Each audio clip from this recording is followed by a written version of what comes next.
Permettez-moi les amis s'il vous plaît d'applaudir en début de vidéo d'un côté la belle prestation masterclass de Lille qui à domicile s'offre un succès de prestige, un succès légendaire et historique contre le plus grand club du monde et en plus tenant du titre le Real Madrid dans la plus prestigieuse des compétitions. Permettez-moi d'applaudir en tout cas Pep Genesio, comme on peut l'appeler parce qu'il a battu dans sa carrière Guardiola, Mourinho et Ancelotti, chose que très peu d'entraîneurs ont fait en tout cas dans leur carrière, même avec des meilleures équipes que lui il a pu entraîner dans sa vie. Et permettez-moi aussi d'applaudir surtout avec un soupçon d'ironie la disaster class de Carlo Ancelotti et de l'ensemble de son effectif, parce que je vais vous le dire, je vais pas être gentil dans ce débrief, le Real Madrid a été le Real Tocardo de Madrid aujourd'hui, ça a été un Real honteux. Je peux te dire que Lille a eu des matchs plus compliqués en Ligue 1 et en Coupe de France. Et là, je comprends pas comment tu peux t'appeler le Real Madrid et faire une prestation aussi insipide en début de saison en Ligue des Champions. Tu sais que cette année, c'est un nouveau format, que le classement compte, que les points comptent. Pour toutes les équipes. Là, c'est pas qu'une poule de 4 où tu peux te rater vite fait. Là, le problème, c'est qu'il y a un grand classement. Il y a d'autres équipes qui ont choke, comme l'Atlético Madrid qui vient de se faire casser le cul 4-0 contre Benfica. Il y a le Barça qui avait perdu 3-1 contre Monaco. Mais nous qui fanfaronnons, quand le Barça est perdu contre Monaco, nous, on perd contre Lille. Pas que Lille c'est moins bon que Monaco, ou au contraire peut-être que c'est égalité ou à peine moins bien, mais que dans tous les cas, l'Espagne aujourd'hui, au niveau des clubs en Europe, ça s'est fait péter les fesses par énormément d'équipes déjà. Gérone qui a perdu 2 matchs, Atlético qui, bon comme d'habitude ils sont la risée de tout le monde, le Barça pareil, et nous, nous on commence aussi à être pareil. Aujourd'hui l'Espagne, il n'y a pas un représentant qui est correct en Ligue des Champions, et c'est un truc de fou. Et aujourd'hui, le Real, à tous les niveaux, dans la construction, la récupération, côté offensif, possession, défense, etc., ça a été catastrophique. Et je vais pas en sauver beaucoup dans ce débrief. Croyez-moi. Déjà, quand on regarde vite fait les statistiques du match avant de passer à l'analyse tactique, le Real a eu un début de match catastrophique. Ils ont eu du mal à avoir une possession intéressante. Ils en ont pris, en tout cas, la possession au fur et à mesure que le match avançait. Parce que forcément, Lille à la mi-temps, ils mènent 1-0. Ils vont pas se faire chier à garder la balle. Et encore que vous verrez plus tard dans l'analyse. Mais Lille, même en ayant l'envie de reculer, n'a pas été mis en danger quasiment, à part dans les 5 dernières minutes du match contre le Real.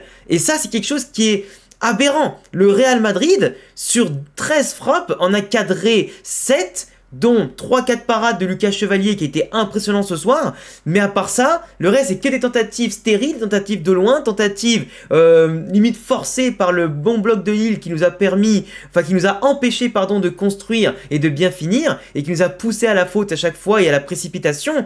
Et tu vois, même les coups de pied arrêtés on n'en a pas profité, au contraire de Lille forcément, qui a provoqué ce penalty, le but sur un coup de pied arrêté. On en parlera un petit peu après. La stat qui fait mal, déjà pour qu'on pose les bases, entre la 19e minute et la 79, presque 80, le Real Madrid n'avait pas cadré une seule frappe les amis. Comment c'est possible contre Lille? Et désolé, je ne veux pas réduire la performance de Lille, mais comment tu peux te permettre à l'extérieur, dans un match où en plus tu es mené au score, où tu n'arrives pas à marquer, à ne pas réussir à cadrer pendant 60 minutes? Mais on est une équipe de D5 ou on est une équipe de district? Je sais pas, faut me le dire. Est-ce qu'on est le Real Madrid ou on a envoyé le Castilla? Parce que même les jeunes aujourd'hui en Youth League du Real Madrid, ils ont perdu contre Lille. Donc les pros et les jeunes ont perdu contre Lille. Non mais qu'on pose quand même les bases s'il vous plaît. Et Ancelotti, je peux vous dire un truc, cette année, je m'attendais à une grosse saison côté Real Madrid. Mais cette année, je pense que la grosse saison, elle est que dans notre tête. Malgré Mbappé, malgré tout ça, ça va être que dans notre tête je pense. Je veux pas être pessimiste, mais vu comment on joue en ce moment, même contre Lille et les équipes que normalement on est censé dominer de bout en bout, on ne crée tellement rien que je sais pas ce qu'on va faire les amis. Le classico de fin du mois, redoutons-le un petit peu. Les matchs à venir en Ligue des Champions, si on arrive à se qualifier bien sûr, redoutons-les aussi. Parce qu'on est loin de se qualifier avec un jeu pareil. Quand sachant qu'on doit aller contre Liverpool, contre le Milan, Dortmund, etc. Attention à vous les amis qui sont confiants côté Real Madrid. Hein. Parce que j'ai beau être un pro-madrilène depuis ma naissance et de père en fils dans ma famille, là, cette année, je suis confiant 0. Si on n'améliore pas le jeu, ce sera la dernière saison d'Ancelotti, parce qu'avec lui, on produit rien, et on n'arrivera jamais avec lui, je pense, à avoir un excellent football et tirer le plein potentiel des joueurs qu'on a, parce qu'avec le jeu qu'on a, les joueurs qu'on avait, et la composition qu'on a, qu'on va notamment détailler maintenant, c'est pas possible d'avoir un jeu pareil. Lille, ils ont joué en 5-3-2, qui se mutait parfaitement, soit en 5-4-1 suivant les phases, soit, bien entendu, en 4-4-2 à plat, suivant quand Thiago Santos ou Bakker prenaient leur position pour en tout cas monter et dépasser leurs fonctions. Mais on avait une équipe de Lille qui était bien en place, comparé au Real Madrid qui ce soir aligné. Alors c'était plus ou moins un 4-4-2 évidemment, parce que Vinicius était plus proche de Hendrick sur le terrain, mais s'il essayait un petit peu chaque fois d'écarter sur la gauche. Bellingham, qui là est positionné au centre, il était plus souvent à gauche que dans l'axe. Ou alors il allait se projeter pour demander le ballon avec des longues courses et des appels vers l'avant. Mais globalement, c'était un 4-4-2 ce soir. Avec Camavinga, Tchouaméni, qui ont parfaitement essayé au début d'apporter de l'équilibre, du travail à la relance, des bonnes récupérations. Mais ça a été compliqué. Ça a été compliqué. Aujourd'hui, Hendrick en pointe, c'était une surprise. Moi, je m'attendais plus à voir Rodrigo. C'est qu'après, Mbappé a pu rentrer en jeu parce que de base, il était blessé pour 3 semaines. Finalement, au bout de quelques jours, c'était réglé. Mais aujourd'hui, le Real a été très peu inspiré. Là, sur les phases de possession du Real Madrid, on a quand même, là, comme vous le voyez, un bloc qui se cache. On a des joueurs qui sont positionnés à côté des joueurs de Lille au lieu de se situer quasiment tous dans les intervalles de manière à avoir des solutions, à créer simplement des idées pour le porteur du ballon. Parce que là où je vous montre là, Carvajal, il la donne à Tchouaméni, qui la donne ensuite. Alors il me semble que c'est Hendrick qui est venu décrocher là-bas, mais après ça, Hendrick il était esselé. Du coup, perte de balle. Là ici, en bas que je vous montre à la 5e minute, on a Rudiger qui a seulement Mendy comme solution pour écarter, Vinicius qui est collé à la ligne, d'ailleurs qu'on n'a pas vu Vinicius quasiment de la soirée, qui n'a pas du tout été intéressant. On a Bellingham mais qui est quand même au milieu de 2 joueurs, mais sous pression avec quand même 4 mecs autour de lui. Camavinga qui a déjà un marquage autour de lui et qui n'est pas en mouvement pour l'instant. Et ça a été ça quasiment tout le match. De l'autre côté, c'est pareil. Là, on a eu Rudiger qui est ici, mais avec Militao, qui est obligé d'allonger le jeu tellement il n'y a pas de solution pour venir la chercher entre Camavinga ici, entre deux défenseurs. Tchouaméni qui ne la demande pas ou qui ne fait pas un mouvement pour la demander et qui est quand même aussi pareil sous pression. Et Carvajal qui est tout seul. Mais le problème, c'est qu'à chaque fois qu'on va coller la ligne, il n'y a pas de ballon à exploiter. Il n'y a pas de joueur pour faire le relais. Il n'y a pas de joueur pour partir en profondeur. Et il n'y a pas de présence. Ni d'appel, en tout cas, intéressant. D'ailleurs, c'est pour ça que j'ai noté, encore une fois, Toni Kroos nous manque. Toni Kroos nous manque parce que à chaque fois qu'on était en phase de possession, Lille n'avait pas besoin de faire un gros pressing, même s'ils l'ont fait quand même pas mal sur la première mi-temps, et après plus sur la deuxième, ils ont été plutôt à reculons. Mais même dans les périodes de deuxième mi-temps, où on a la balle, le Real n'est pas capable de créer quelque chose, n'est pas capable de créer de la possession, du jeu entre les lignes, de créer du mouvement. Tchouaméni par 2 fois, là ici et ici, il est obligé d'allonger le jeu. On est le Real Madrid. Est-ce que c'est normal qu'on est obligé de balancer les ballons devant, qu'on soit sous pression, qu'on ait la possession? Ah, c'est pas normal. On n'arrive pas à avoir quelque chose, de la créativité, un volume de jeu associé à un QI football intéressant. Je suis désolé, mais c'est lamentable. C'est lamentable.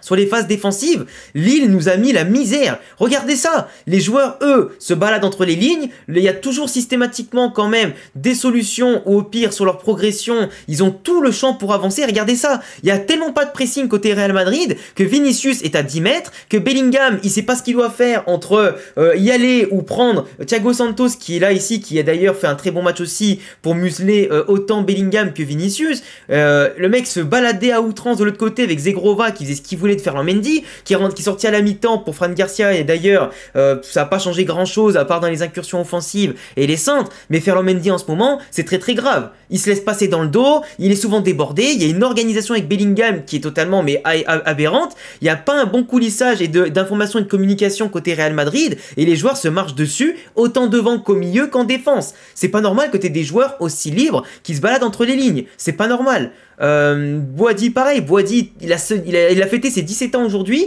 le mec t'as l'impression qu'il avait 25 ans, témoin à côté de lui, les mecs ne faisaient rien comme pressing, témoin il avait le temps de se retourner, prendre l'info et distribuer le jeu. Le mec, c'est quand même aberrant qu'un gosse de 17 ans se balade autant facilement dans la deuxième moitié de terrain du Real Madrid. Et là pareil, tu vois, Lille sur les phases défensives du Real Madrid, ils se permettaient même eux d'allonger le jeu et ça arrivait tout le temps dans les pieds, dans notre dos, et ça nous mettait toujours en danger. Heureusement après derrière on intervenait, mais quand même c'était extrêmement chaud. Là Lille, tu vois bien que sur leur placement, ils sont beaucoup plus intéressants, beaucoup plus en mode quadrillage que nous. Ils savent qu'ils peuvent laisser au pire le latéral Carvajal ou Mendy par moment un peu seul, parce qu'ils savent qu'on nous on va balancer devant comme des tocards, et ils savent qu'on va jamais avoir d'espace entre les lignes pour faire progresser le jeu, et au pire le joueur adverse il est esselé, et à moins de faire un exploit individuel ou une longue course qui va passer par je ne sais quel miracle, ça aboutit à rien. Ça aboutit à rien. D'ailleurs, c'est pour ça que Lille, j'ai bien noté, bon pressing et plus agressivité en première mi-temps notamment, parce que regarde, ils viennent nous chercher dans notre surface, dans nos 6 mètres. Carvajal, il a été obligé de prendre la balle et de contourner toute la ligne, et encore qu'il a perdu le ballon à ce moment-là. Et d'ailleurs aussi, 26e minute, 2 minutes après, sur ce screen là que vous voyez là en haut à droite, sous ma cam, Carvajal, il y a la balle qui commence à rebondir un peu comme ça, qui redescend. Lui, il commence à l'attendre, alors qu'en face, Zegrova, ou je ne sais plus qui c'était le joueur, c'est pas Zegrova parce que lui il est là, c'est l'autre joueur qui était en face, il a eu le temps de le contourner, sauter et d'avoir la balle. Et ça a failli atterrir sur Jonathan David, qui était au duel avec Militao.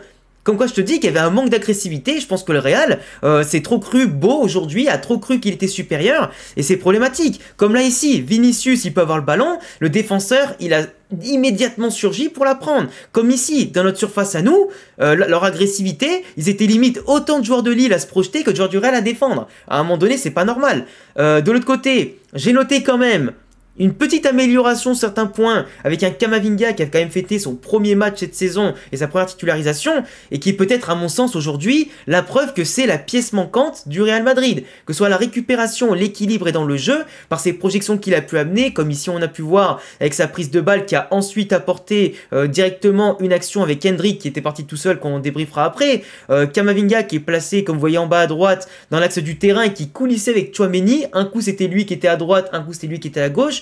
Mais en tout cas, il regarde systématiquement où sont les attaquants de Lille par rapport à ses coéquipiers qui ne regardent pas, ou à part comme Bellingham qui a été offert et au moulin aujourd'hui. Mais tu vois, là il fait une petite roulette par exemple pour revenir défendre. Il profite que Bellingham était tombé pour justement suivre le fait qu'il manquait un peu de défense et que Ferland Mendy est encore loin du ballon. Là il a essayé d'allonger le jeu comme Tchouaméni, c'est arrivé jusqu'à Carvajal, mais le problème c'est que tu avais 1000 fois mieux à faire que d'écarter là-bas, et en plus avec une lenteur bien sûr qui était un peu dommage. Mais pour moi, Camavinga, malgré sa bonne activité, c'est aussi celui aujourd'hui qui a coulé le Real Madrid, involontairement. Parce que le tournant, c'est ce coup franc de Zegrova, en tout cas qui a été bien provoqué, il y avait largement coup franc, et le Real Madrid paye malheureusement la faute d'expérience de Camavinga, qui met les mains ici, alors que comme tu vois Bellingham ou Rudiger, ils ont tous les mains dans le dos ou ici, et je sais bien que tu as le réflexe de te tourner, mais déjà te tourner dans la surface et mettre les mains ici, bah oui, bah y a penalty frérot, c'est comme ça. Du coup Jonathan David qui le transforme, mais pour moi le tournant aurait pu être avant, parce que le résultat de la première mi-temps 1-0, il est logique, parce que le Real n'a pas été dangereux, du tout, n'a pas eu de grosses occasions à part sur Hendrik et Vinicius vite fait, dont on parle juste après, mais là, quand tu vois Zegrova qui justement se démarque de Vinicius, qui fait une défense, mais genre les mains levées limite et en marchant, au centre rentrant, avec toute la défense, Militao, Carvajal, Tchouaméni, qui se regardent avec le ballon qui passe, avec Jonathan David qui a été vraiment partout aujourd'hui pour mettre du danger côté Real dans la verticalité et tout, il prend une tête avec un gros arrêt de Lounine qui a été en tout cas aujourd'hui un bon remplaçant de Courtois pour nous sauver la mise, parce que là s'il y a 1-0, avant le penalty, c'est pareil. Mais là, tu vois, le Real, là où on dit qu'ils n'ont pas été dangereux, t'as quand même Hendrik qui a eu 2 occasions, et c'est pour ça que j'ai dit qu'Hendrik, à mon sens, est imprécis, mais entre guillemets impressionnant, parce que le raid solitaire qu'il fait sur la récupération de Camavinga, où il va percer plein axe en courant tout droit par sa vitesse, sa puissance, et il tombe pas sur les coups qu'on lui met, et qui va après derrière rater, mais à quelques centimètres de Lucas Chevalier qui avait anticipé en sortant un peu assez rapidement. Mais tu vois, Hendrik, normalement, ici là, une action à la Adriano Ronaldo, faut la marquer, et c'est là que tu distingues les grands joueurs des grands joueurs en devenir, ou des joueurs encore à performer ou à perfectionner. Et c'est dommage parce que là, pour sa première titularisation en Ligue des Champions, il avait l'occasion, après être devenu le plus jeune joueur de l'histoire du Real à être titulaire en Ligue des Champions, de marquer un but directement. Et en plus là, 0-0, il nous met parfaitement dans le match. Et Lille serait ressorti et on aurait été pas mal. À la 45e, il y a un long ballon, Lucas Chevalier se rate un petit peu, Vinicius se rate aussi derrière, mais lui, il veut tenter le lob ou je sais pas ce qu'il fout, au lieu de servir Carvajal qui est mieux placé à droite ou Bellingham derrière lui, mais surtout Carvajal, il veut la tirer en étant à l'arrière et il la met totalement à côté. Et pour moi, Hendrick, tout comme il l'a fait au dernier match de Liga contre l'Atlético, il a voulu tirer comme contre Stuttgart alors qu'il avait le temps d'avancer. Vous allez jouer le duel en 1 contre 1 contre le Normand. Et Hendrick aujourd'hui, son manque d'expérience peut nous coûter cher. Pareil, Bellingham aujourd'hui, il a été trop seul à mon sens. Camavinga a été à un moment important avant de couler l'équipe sans le faire exprès, et après il est sorti. Mais Bellingham, que ce soit la construction, que ce soit pour tirer ici, où c'est lui encore qui se projetait pour aller tirer, bon il a mis dans les nuages c'est vrai, mais là ici en bas à gauche, c'est lui qui fait un pressing de malade, le seul quasiment à faire le pressing. Quand il le fallait, il fait un tacle glissé qui revient sur Vinicius qui ici à droite va après totalement rater sa frappe qui sera trop molle, mais tu vois au bout de 5 minutes... on avait quand même des occasions, au bout d'un quart d'heure, 18 minutes, même si Lille était mieux rentré dans le match, le Real a eu 2-3 opportunités franches de marquer des buts. Et quand tu marques pas comme ça, eh ben c'est compliqué. Tu vois, Bellingham, il est encore avec Ferland Mendy sur le côté gauche pour l'aider à défendre, et il a limite récupéré plus de ballons que Ferland Mendy. Et après, il était encore plus haut pour remonter, récupérer les balles, et c'est pas normal, tu vois, que Bellingham soit autant, qu'on appelle ça, mis au charbon, je cherchais le mot, désolé, mis au charbon en défense comme en attaque. Personne pour l'aider à le soulager et que le Real n'arrive pas à avoir un bloc haut contre Lille et à les empêcher de sortir. Parce que ceux qui gênaient la relance aujourd'hui, c'était pas le Real avec Lille, c'était Lille envers le Real qui nous a poussé à allonger, qui nous a poussé à faire des kilomètres en plus, qui nous a poussé à perdre des ballons précieux. Et c'est quand même dommage. Quand tu vois que Vinicius était transparent ici avec un Valverde qui est là, je vous montre à gauche, c'est lui qui fait une balle longue là à Vinicius, fait une petite balle lobée, Vinicius qui rate le contrôle et en plus il se plaint. C'est lui qui rate le contrôle et en plus il se plaint. Et ça a été ça tout le match. Et Vinicius aujourd'hui, il a été cataclysmique. C'est pas le niveau d'un ballon d'or qu'on a en ce moment. Vinicius, aucune différence. Et si c'était moi le coach, je l'aurais sorti à l'heure de jeu pour faire rentrer Rodrigo, évidemment. Parce que Rodrigo, il a même pas joué et c'est quand même dommage. Là actuellement, je suis désolé, j'aurais même fait rentrer n'importe qui à la place. Mais Vinicius, là, aujourd'hui, il fallait qu'il sorte. Il fallait qu'il sorte. Il a été trop naze. On a fait 3 changements avant la 60e. Il y en a eu un 4e juste après, 5 minutes après, avec, enfin 10 minutes après ici, là, avec Arda Güler, avec Mbappé, Modric, Fran Garcia qui était lui rentré à la mi-temps et Arda Güler. Mais globalement... ça n'a pas servi. Mbappé, à chaque fois, il était tout seul et on le servait pas. Ou alors, quand il allait en profondeur, ben, les ballons n'arrivaient pas. Ou alors, quand il prenait la balle, ça a eu des petites combinaisons et c'était pas suffisant. Et comme je le dis, Lille, mort, mais le Real, non. Là, enfin, Vinicius, il a une balle en profondeur de Modric sur un appel. Il tente un peu l'impossible avec une frappe croisée qui passe largement à côté. Et pendant ce temps-là, Lille, ben, ils arrêtaient pas d'attaquer. Ok, il menait 1-0, il nous laissait un petit peu avancer, mais sur les contres et tout ça, et les transitions, on était morts. Ils nous ont pris à notre propre jeu quand même, galvanisés par leur public. Et comme je le montre ici, à chaque possession du Real en deuxième mi-temps, c'était... Regarde, là, il y a un enroulé de la part de Lille. Ici, le Real, pareil, pas de solution, tout le monde part à l'abordage, mais il n'y a aucun lien entre le milieu de terrain qui a la balle et l'attaquant. On a aussi des occasions qui d'habitude rentrent tout le temps, mais là ça rentre pas. Rudiger qui met, enfin, c'est un centre d'Arda Güler, tête d'Arda Güler, Rudiger qui la met, Bellingham qui la retouche, ça rentre pas. Arda Güler qui est ici, qui fait un centre second poteau, Rudiger, ça rentre pas encore. Puis c'est retapé par Bellingham ou je sais plus qui, ça rentre pas non plus. Tu vois, il y a quand même ce côté-là où le Real n'a aucune efficacité. Luka Modric qui est obligé de faire un centre parabolique, il y a que Arda Güler qui demande le ballon. À bout portant, il la met pas. Lucas Chevalier a été exceptionnel ce soir. Et on a eu une possession tout le long sans idée, comme ici, là, avec aucun mouvement, des joueurs esselés et tout. C'est compliqué. Mais franchement, si je devais féliciter 2 joueurs ce soir, côté simplement homme du match, c'est le jeune Boadi, qui jusqu'à la 70e n'avait perdu qu'un seul ballon contre le Real Madrid, et Lucas Chevalier qui a fait des arrêts incroyables, et qui ont tous les deux, je pense, un très bel avenir. Mais côté Real, à part la première partie du match avant le penalty de Camavinga, et éventuellement les activités de Valverde et de Bellingham, je sauve personne ce soir. Je sauve personne. À part Lunin, qui lui a fait ce qu'il pouvait pour nous maintenir à flot. Mais sinon, voilà. Lunin, Bellingham, Valverde et la première mi-temps de Camavinga. Tchouaméni, on l'a pas beaucoup vu. Vinicius a été transparent. Hendrick, le peu d'occasions, il faut qu'ils comprennent qu'ils jouent au Real Madrid, et il faut qu'ils réfléchissent plus et qu'ils marquent les buts.